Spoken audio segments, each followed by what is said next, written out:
भगवंत समोर आपल्याला त्रासदायक असले किंवा पोट भरून खात नाही किंवा त्यांना त्रास आहे संसारात, तर भगवंताला पण त्याचा त्रास होतो, कारण तो आपला अंश असतो.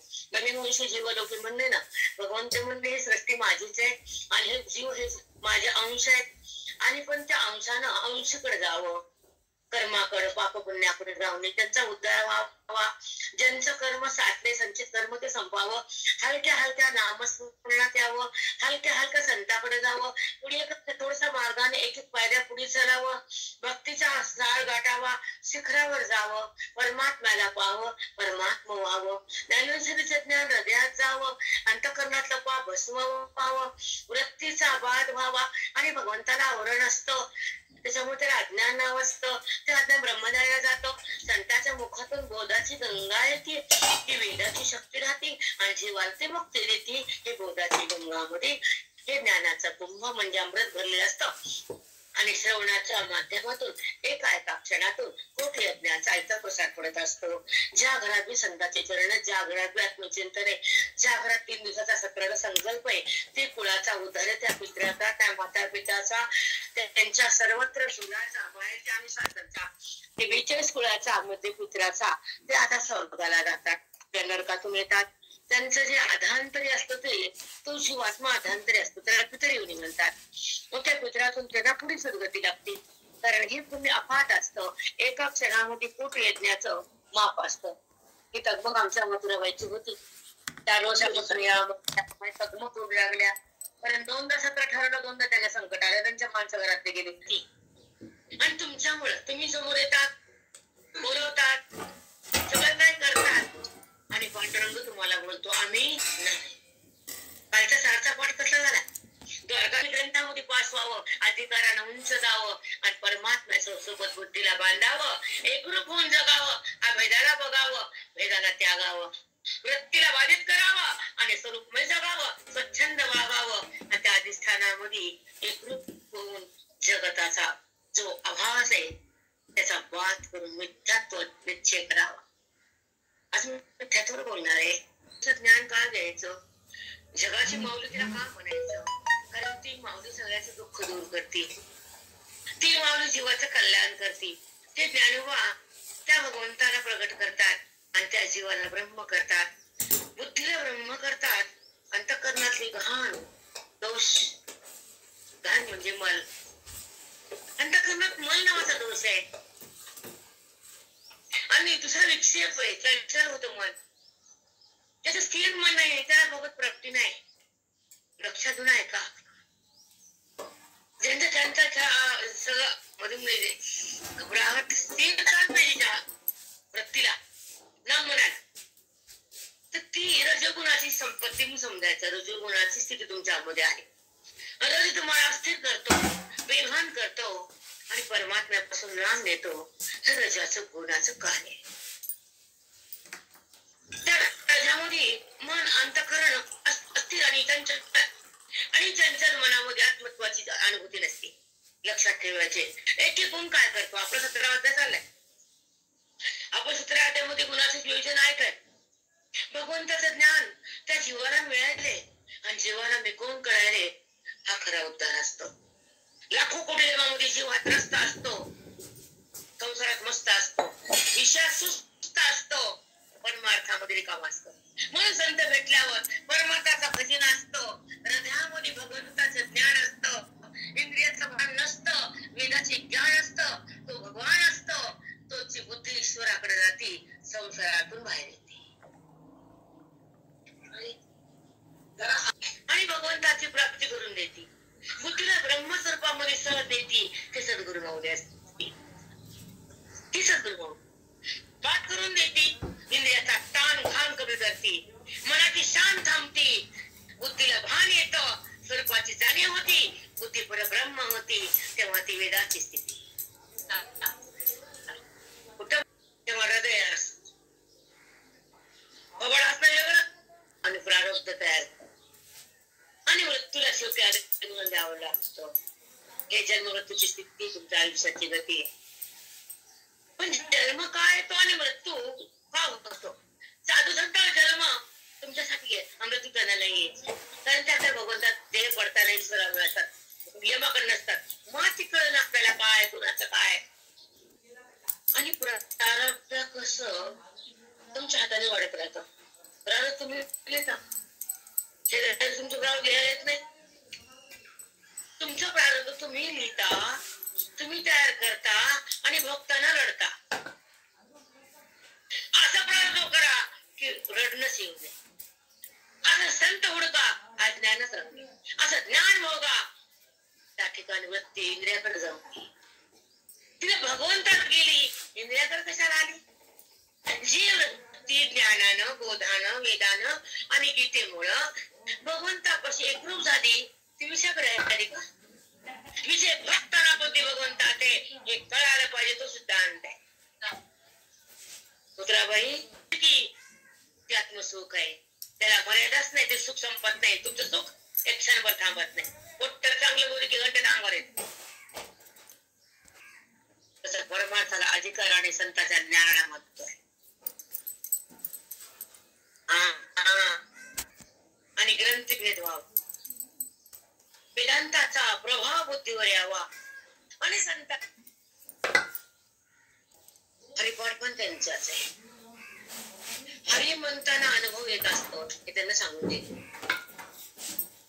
अनुभव घ्यायला हरी म्हणावं लागतं आणि अनुभवाला हरी कळावं लागतं.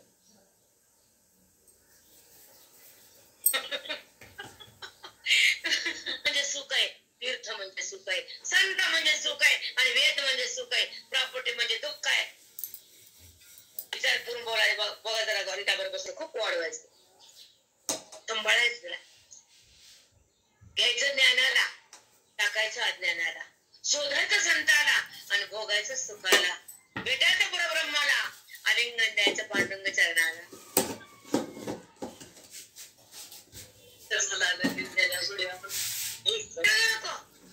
तुझं भान जाऊ दे नको, तू हृदयात आहेस, त्याचं ऐक्य झाल्याशिवाय ध्येय पडू दे नकोस. व्हावी आणि अज्ञानाचा रंग कटाप करावा, वेदाचं ज्ञान भरपूर भोगावं, ओवीचं लक्ष लक्षित करावं, गीतेच्या श्लोकाला हृदयात ठेवावं आणि साधूच्या चरणाला कोटी नमन करावं.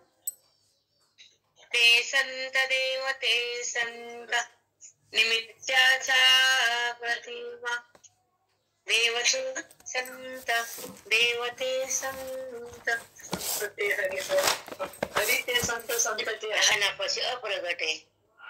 कळालं का? संत कळाले, वेदांताची शक्ती वाढली आणि हृदयाची भक्ती अफाट झाली आणि साधूची कृपा केली. साधूनं कृपा केली भाबड्या जीवावर. भाबडे ह्याला द्यावं, तिच्या हृदयात पेरावं आणि ते जगताकडे जाते. काका म्हणजे तो आणि भगवंत, संसारी आणि विषय एकत्र असतात. कळालं का? तेवढं सांगते पोटी. संत आणि साधक एकत्र असतात, भक्त आणि भगवंत एक असतात आणि संसारी आणि विषय एक असतात. परमार्थ करा मनानं.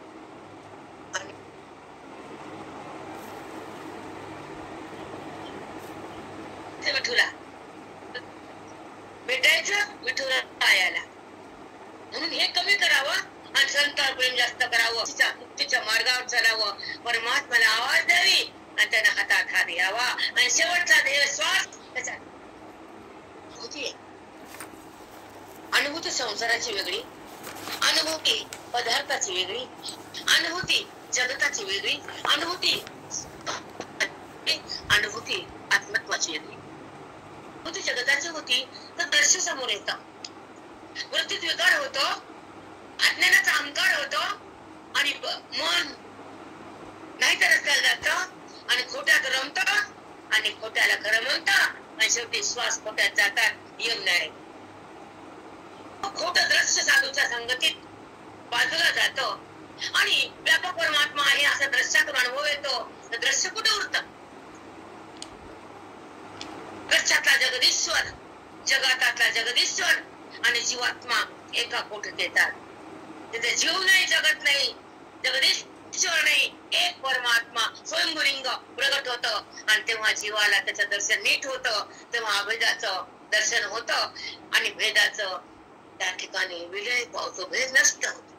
परमात्मा स्पष्ट होतो, आत्मलिंग बुद्धीमध्ये येतं आणि बुद्धी आत्मलिंगाच्या आत जाती, तेव्हा ते स्वयंभू होती, तेव्हा आत्मस्थिती तेच सत्य त्या ज्ञानाला पाहून टाकते. ते भाव बंद करण्याची ही स्थिती.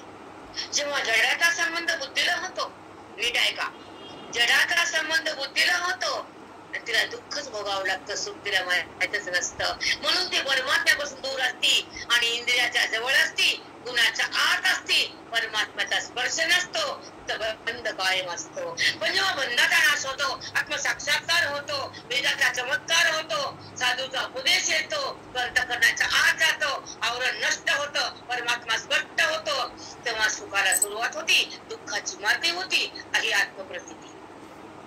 जे नकोय ती शक्ती, जी हवी ती भक्ती, हृदयात व्हावी विरक्ती.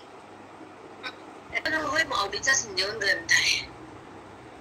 संजीवन म्हणजे जिवंत. अजून माऊली आनंद देते, संजीवन समाधी हरिपाठ, समाधी संजीवन हरिपाठ. ते आहेतच. जगातलं ज्ञान, सुख म्हणजे माऊली, व्यापक म्हणजे माऊली, सुखाची सावली. आपण ऐसी ये निरुपादिती, जी जगाची जडके, ती वंदिली मूळके देव देव. ह्या विषयावर आपण आणतो. टाइम किती झालाय बघा.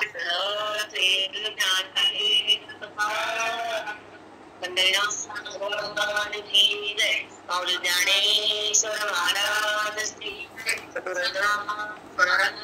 की जय, समसार संतन की जय,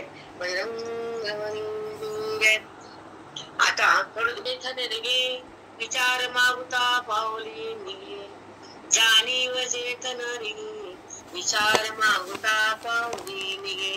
माऊलीच्या उंचा भावाचे आवाज पेटावरून जेव्हा सगळ्यांच्या हृदयात जाईल, तर सगळ्यांचा अज्ञान आणि पाप भस्म होईल.